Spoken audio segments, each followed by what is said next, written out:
What's up, nerds? It's your boy coming to you live from Site B here on December 10th, 2023 at 10:30 in the morning.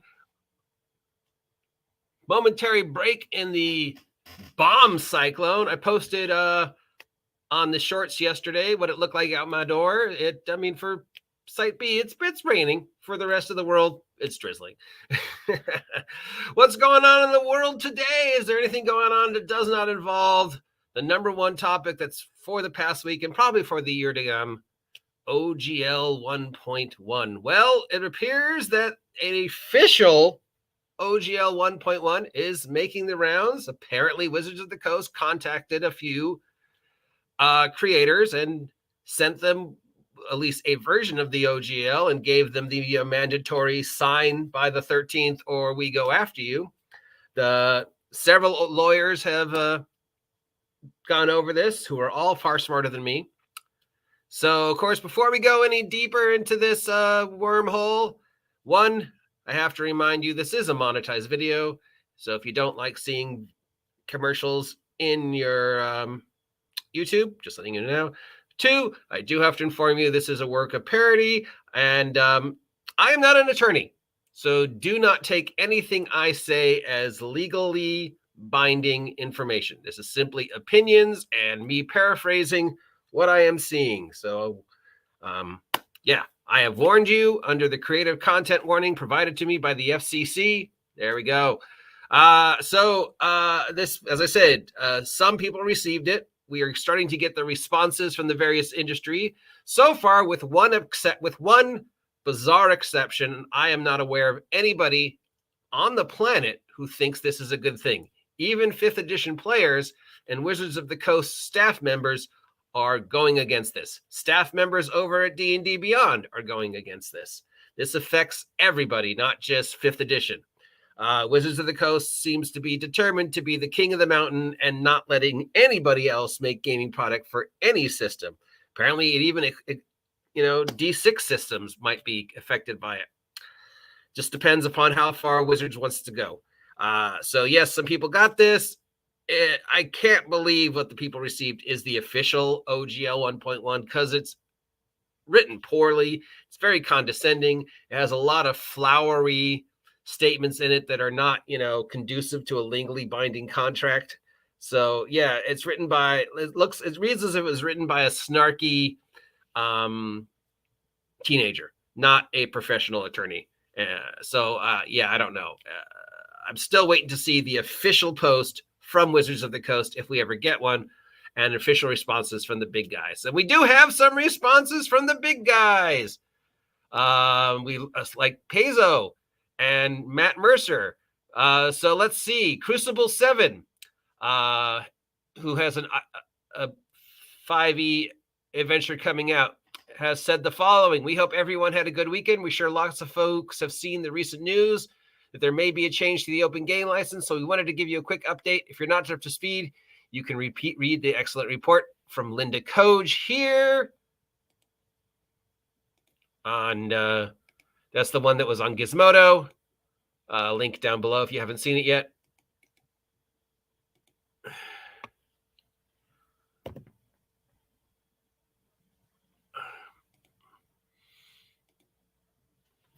Just to allay any fears, any changes to the OGL 1.1 will not affect Uncharted Journeys, and it was already published and currently on its way to the printers. However, it may impact future Vault 5e products, including our upcoming Broken Wave Kickstarter, which may instead move to the award-winning C7D6 system.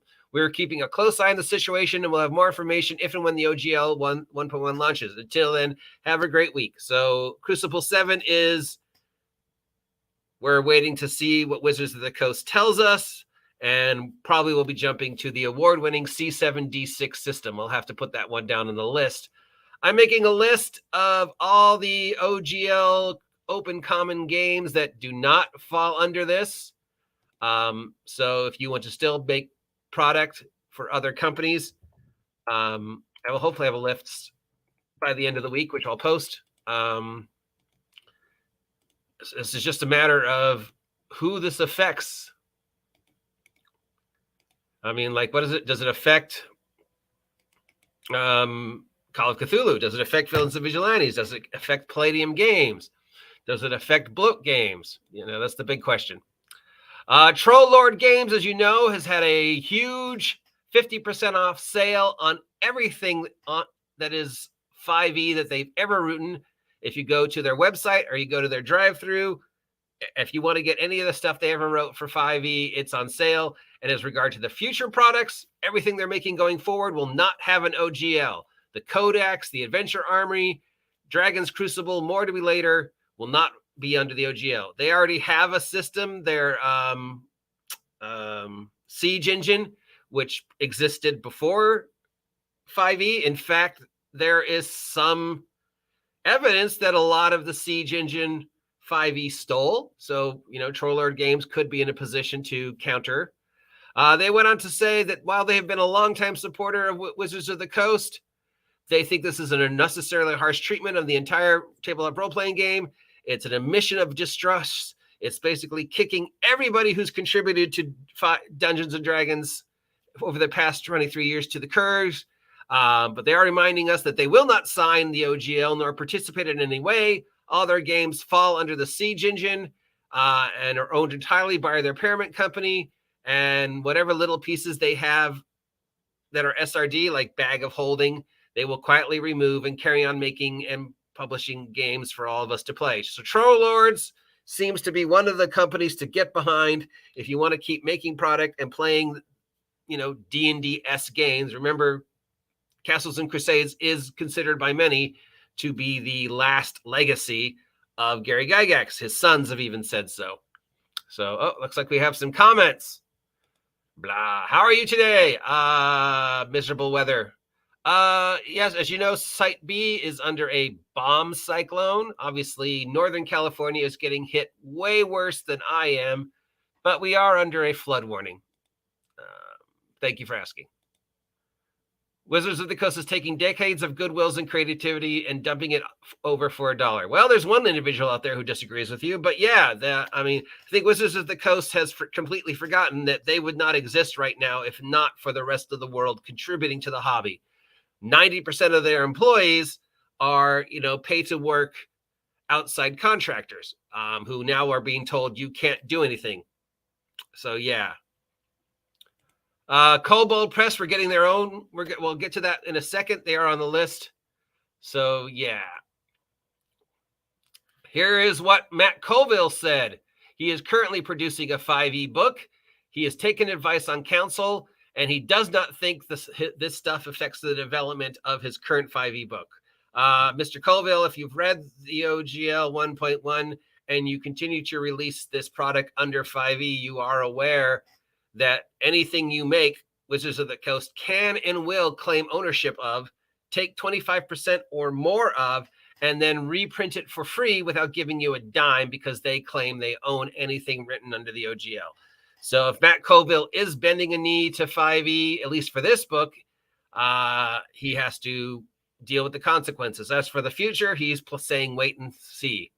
Now, as under the OGL, as we understand it right now, if he releases a 5e product, Wizards of the Coast can claim, we wrote it, we own it, we're going to take 25% off of everything you make, and we could reprint it without your permission and not pay you for it.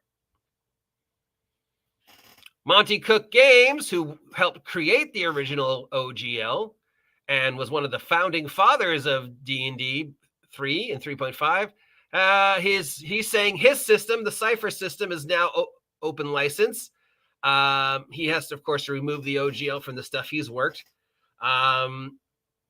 People are looking for low licenses for him. So here's another one who's basically saying we've got our own system. It's not affected by this OGL 1.1, the Cypher system.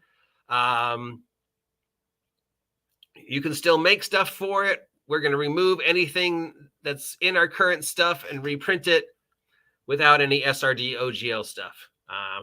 Necrotic Gnomes, creators of Old School Essentials, has said that since there was, Old School Essentials was built on the OGL, their game would be in jeopardy. since it does grant Wizards a non-exclusive, perpetual, irrevocable, worldwide, sub-licensable, royalty-free license to any content used under the OGL for any purpose. So again, this is saying, according to what we have seen, if they keep making old school essential stuff using the OGL, Wizards of the Coast can claim they own it.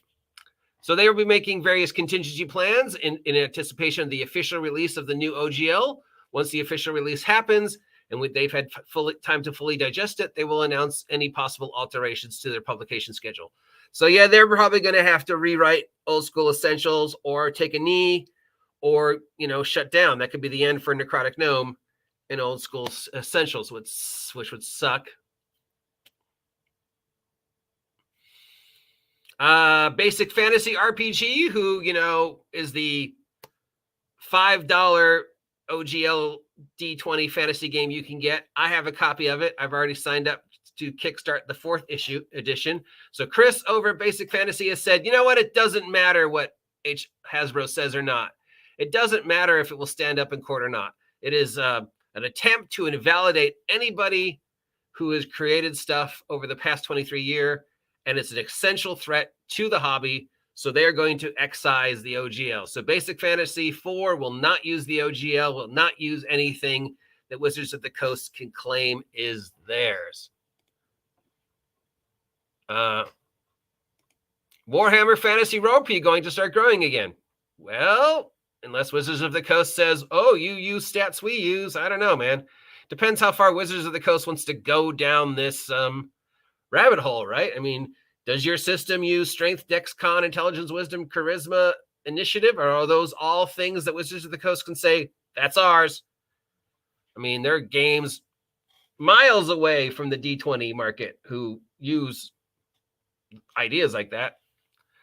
I was reading the Cypher rulebook today. Pretty cool. I've heard good things about it. As I've said before about Monty Cook, he makes great stuff, but then there's no follow through. So yeah, Basic Fantasy should be something to watch. Troll Lord Games should be something to watch. I guess Monty Cook maybe should be something to wrong, but if you still want to get it behind that, classic D&D feel, Troll Lord Games seems to be the number one. We're still all waiting to see what Paizo's going to say,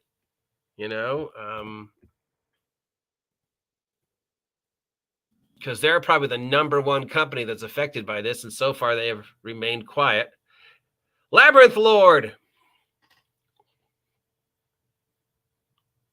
Labyrinth Lord has said that Labyrinth Lord 2E is canceled. Mutant Future relies heavily on open content, so it could go on. Starships and Spacemen never use the OGL, and Apes Victorious is going to be Jane. They will still be using the Pace Setter title, so we won't be out of business, but it will take away some stuff from their product line. Labyrinth Lord in the future will have to be completely rewritten so it doesn't in any way, shape, or form fall under the OGL. So right now, Labyrinth Lord is also taking a wait and see thing. So a lot of people are saying the leak is still not official. And based upon the most current leak that was sent out to some creators lately over the yesterday, I believe, there's a lot to, evidence to think, yeah, well, there's still nothing on Wizards of the Coast site as of now. And if you read the OGL as written 1.1 that was leaked to a couple people, the writing is sophomoric. It's condescending. It's flowery. It does not read like a well-written legal document. So I think they're relying a lot on fear, and they're relying a lot on the idea that people just cannot afford to fight them. Wizards of the Coast has got $1 billion war chest behind them in Hasbro. If it ever goes to court cases or injunctions, I think they're just saying, you guys don't have enough money to fight us in court. So we'll see what happens. Patreon creator DM Dave made a call for people to not sign the new license and outlined his plans going forward. And he has said that he has already been making preparations. Dragons and Lairs will carefully continue until 2025. There's a whole lot of Dragons and Lairs stuff out there. They'll be publishing new stuff, but it won't fall under the new OGL. So he's got to wait till 2024. They will no longer be creating any Kickstarters that fall under the OGL, and they don't plan to support Wizards of the Coast in any way besides protecting their Patreons and contractors. Since all their stuff, was built on 5e OGL, they have to, like everybody else, they have to rethink this. So he's saying he doesn't feel he can support Wizards of the Coast anymore because they're harming the entire third party who help them, for the last. I mean, let's face it, 5e wouldn't be at the place where it was if it wasn't for the third party creators, if it wasn't for Stranger Things, if it wasn't, Critical Role, 5e wouldn't exist right now. And so what is he doing? It says he will publish everything that he can to be sure that it's under the protection of OGL 1.A. So we have over 100 new adventures to polish and release, but he won't be out until 2024 because he, like everybody else, is waiting to see what it actually finally says. Kobold Press has announced that they are raising the flag. They are developing a new game system called Project Black Flag, but they do have stuff that's already in the print that it falls under the OGL. So at least for now, this, they've got something coming up called Campaign Builder, Cities and Towns, Deep Magic Volume 2, and these all are already kickstarted. They're already up there. So they're going to follow under 5e. So at least for those, I guess they're hoping OGL 1.0A protects them, or they're saying, yes, we will sign 1.1, but just for these only. But everything after this, we're going to have a brand new system for our stuff. So a lot of companies, in closing, it looks like are saying, okay, if we've got something in the works, we can't stop it, So this will fall under 1.0 if possible, or if we have to, we'll take a knee and for that thing only sign 1.1. But for any future stuff, we're making our own thing. For any future stuff, we're making our own thing.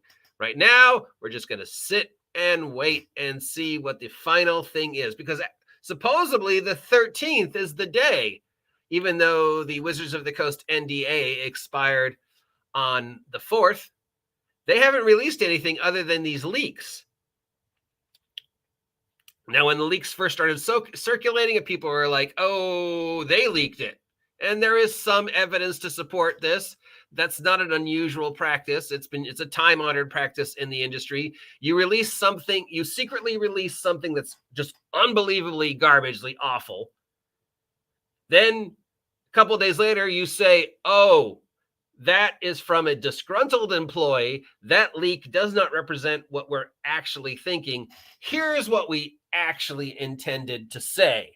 That individual has been dealt with eternally after an internal investigation. And then you see the brand new one and you're like, oh, okay, yeah, it's not that bad. So I think a lot of people are suggesting that Wizards of the Coast is actually behind the leaks and that they're going to pull the old, oh, that wasn't approved.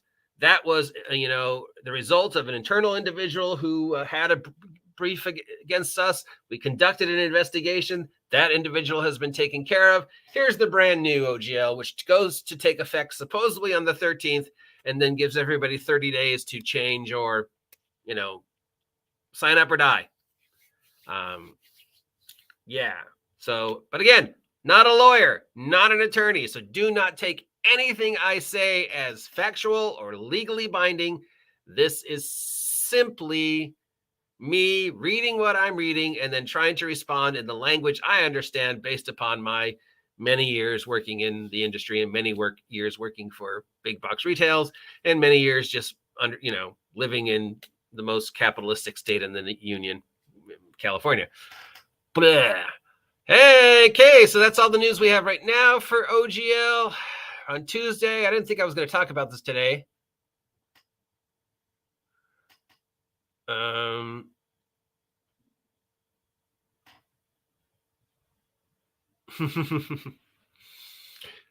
Yes, that individual. Yeah.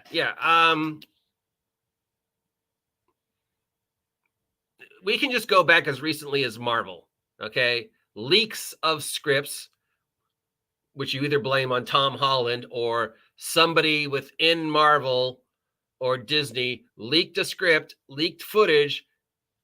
Marvel says, "Oh, that wasn't us. That was leaked from we conducted an internal investigation. That was leaked by a disgruntled employee. Everything you saw does not represent the product as it attains to what you will finally see. That individual has been dealt with eternally. Now here's the real script. Here's the real trailer.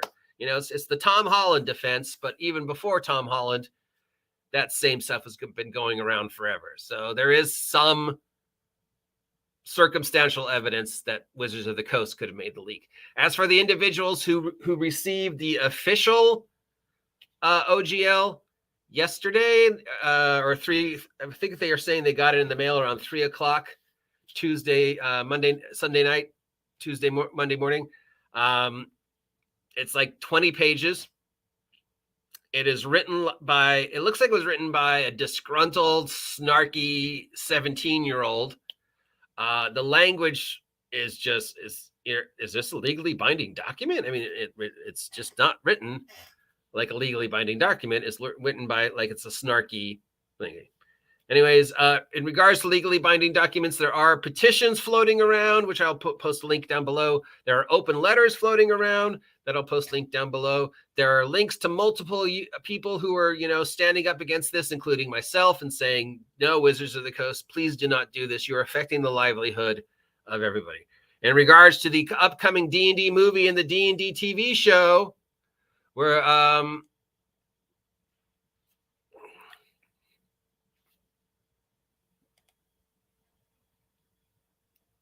yes, Wizards of the Coast responds instantly to the complaints about art, but getting them to respond to something of real substance. Yeah, it's funny how when the PBS, sparkle hair crowd went after them for the Hadoji, within 28 minutes they responded. But when everybody in the entire planet, with one exception, is going, dude, they're like, we're not here. We died. We don't exist. There is no, there's no response, which is bad business. But I think, if even 1% of this is true, they're relying, from a big corporate point of view, they're relying on the fact that they have a multi-million-dollar legal team behind them and a multi-billion-dollar war chest if things go bad. And that in cases like this, 9 out of 10 times, people won't fight the power. They'll just go, fine, whatever. History has shown us. So if you are okay with what the OGL is doing, well, it's probably not probably not the right person to be talking to. But sure, it is their game. They can do whatever they want. And is it really going to affect the play at the table? At the end of the day, sort of, but not really. I mean, we've been playing the game for 42 years. We can still play it without any oversight. It just means to, do you want to be able to buy figures, dice, artwork, or anything from any third-party industry member or not? Because you won't be able to after this. But yeah, so technically, the game will still go on. And technically, it's what they can do whatever they want. And yes, sadly, everything they're doing makes sense on paper, but it's just horrible decisions that affects millions of people all over the planet. So if you're for this, if you don't think it's going to affect you, it is going to affect you, but maybe not like the way it will affect Troll Lord Games. If you're against this, sign the petitions, sign the paperwork, send letters to Hasbro. I've posted their contact information and I will continue to post it. Call them, let them know. And if you see somebody who is like, getting off on this on YouTube or thinks this is a good thing or saying, well, you deserve this OSR, you deserve this OGL, Wizards of the Coast rules, you all suck. Boycott that person, unsubscribe to that person's channel, file complaints about that person, because this does affect people's livelihood, and it goes against supposedly multiple laws in regards to copyright and federal trade and right to work and other things. But again, not a lawyer, so don't take anything I say with any substance. I do not know what I'm talking about. And as many of you have said over the time, I'm an idiot. I would like again to point out the irony of Wizards of the Coast and all the choices they're doing being in a state that is literally built around the philosophy of the exact opposite of what Wizards of the Coast is trying to do. Wizards of the Coast in Washington, in Seattle, one of the most progressive, liberal, open to art, sparkle troll, pink-haired states there is, and they are doing this. So, yeah. Write people, call people, post people if you're, support the movement, and boycott the movie, boycott the TV show, boycott anybody on YouTube that is, saying bad things about the OGL, the OSR. And generally, let's all work together to make sure this doesn't happen. That said, do not take anything I said with a grain of salt or legally binding, because, yeah, I'm protected by the FCC. That's it for this nonsense. If you appreciate what I'm saying, let me know. If you never want me to talk about this topic ever again, let me know. This does affect me. This is my livelihood. So the best way to support me, of course, is to buy my merch. All my product on Big Geek Emporium is on sale for 35 cents each on the OGM store, which I need to redo because it looks like crap. I've got, as you know, 10 products up there. I've got all my stickers and stuff on my YouTube shop. You can get the t-shirts with the West Coast Grognard and original art before that goes away. It's a great time. You can, sign up for my Patreon. You can buy me a coffee. You can do super chats. I don't know how that works, but you can. So yeah, support me, please. Remember, I will sell out. And speaking of selling out, I'm drinking coffee.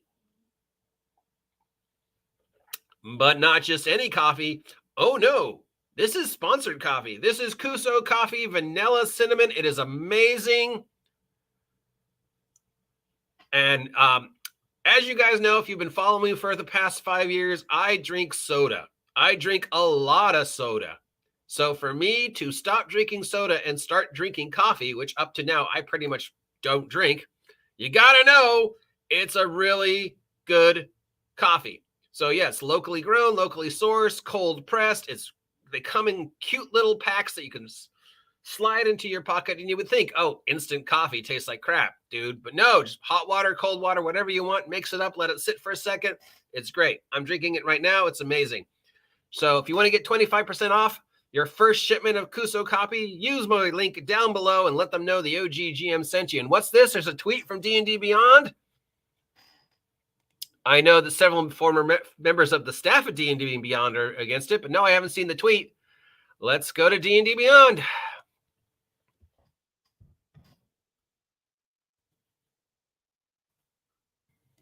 I thought I was done, but apparently there's a tweet.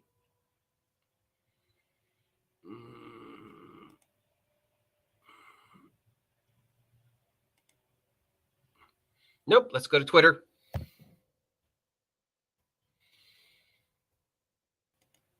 Hey, if you have a link to it.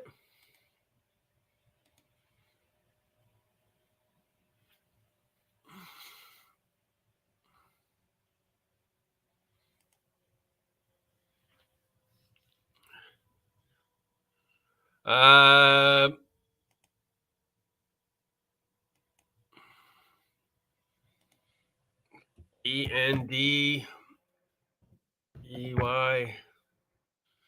All right.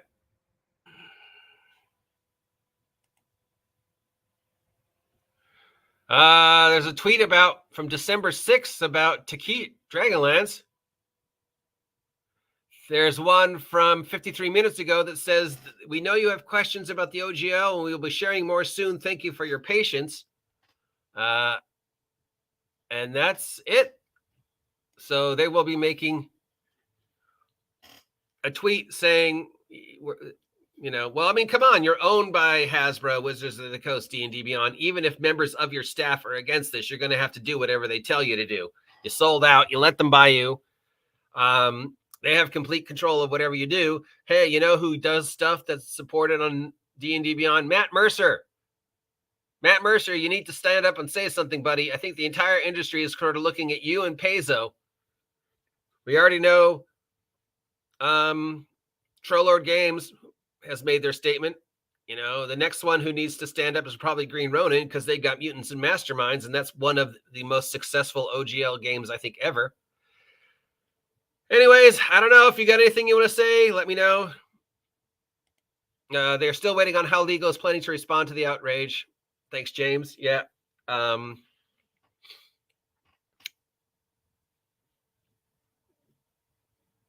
got nothing, dudes. I got nothing else to say about this. So if you've got a topic you want to talk about, Paramount Plus just announced that they might be doing an 8-episode D&D TV show. So if you are subscribed to Paramount Plus, let them know you're planning on unsubscribing and to not make the D&D TV show if this rumor is true. I will post the links to Hasbro again, and I will post the links to my merch, because you should buy my merch and support me, because this is my job. And I'll talk to y'all later. See ya.